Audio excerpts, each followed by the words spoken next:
I don't think any of us want to see anything like this happen at any religious facility, regardless of who they worship. And for the individuals in that church, as well as the suspect's family, my prayers are with you.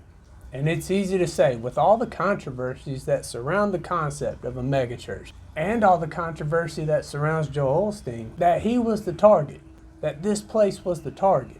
And while there may be individuals out there pushing that narrative, and I can't for sure say 100% they're wrong, there's a lot to this story that just doesn't quite add up.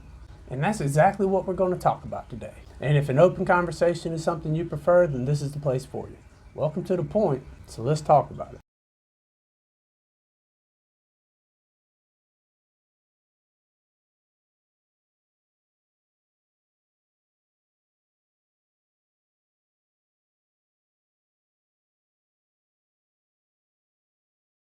Yes, there are numerous reasons to not like Joel Osteen. In fact, when you talk about celebrity preachers, his name doesn't come anywhere near the name of somebody like Billy Graham. In fact, people have gone online and made numerous videos wondering about how he's accrued so much wealth and why does he have so much wealth. And then there were the reports that came out when the hurricane hit in Houston and his church closed down everything and didn't let people occupy in it. But when you talk about a soft target or a targeted attack or an attack on an individual, there are certain factors that I'm not seeing here. For one, if Joel Osteen was the target, why wasn't he specifically targeted?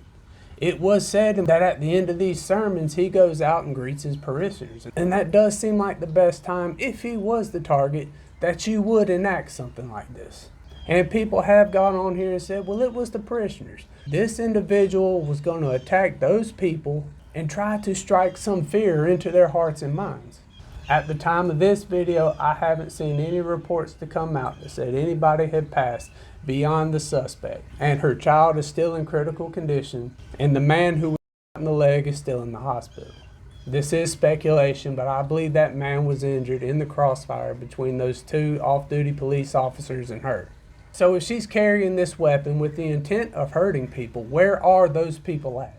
I want to thank all these gentlemen because, I can only imagine if it would have happened during the 11 o'clock service. And I would wonder from y'all if I'm the only one who's seeing these things. When you talk about people who go for this type of attack, you are usually looking at some type of male who has a history of mental illness or a misguided political philosophy. And they tend to go after people. And sadly, people do end up being affected. And that's not the case here. This is a woman, which is very unheard of. And not only was this a woman, which is extremely rare in my own opinion, her child was with her. Now, when you put all this together, what type of individual would go into a facility with a weapon, essentially not hit anybody, and bring her small child? This reads more like a passing by police officer. No, I can only imagine if it would have happened during the 11 o'clock service. In my own opinion, I would be highly surprised if she wasn't a Christian herself. As I said, this is speculation. But what about the idea that she's just had enough and she can't take it anymore?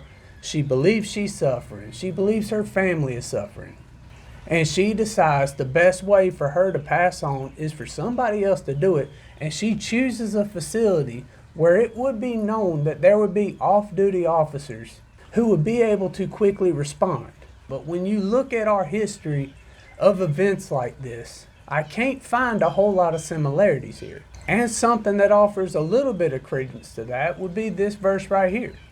For where 2 or 3 gather in my name, there am I with them. And what our Lord is saying here is that when we gather together and we are unified, whenever we work hard to resolve our differences, whenever we work hard to forgive one another, the Lord is there. So this may very well be just a misguided incident where one individual had decided they've had enough, but they didn't want to do it to themselves or their family, so they decided to engage in an action that would force somebody else to do it for them. As I said, this is just a theory, but a whole lot of this just doesn't seem to line up. Now, if you see any of these things differently, you can always let me know down in the comments below. Other than that, I appreciate your time. I appreciate you being here. Y'all stay safe. I'll catch you in the next one.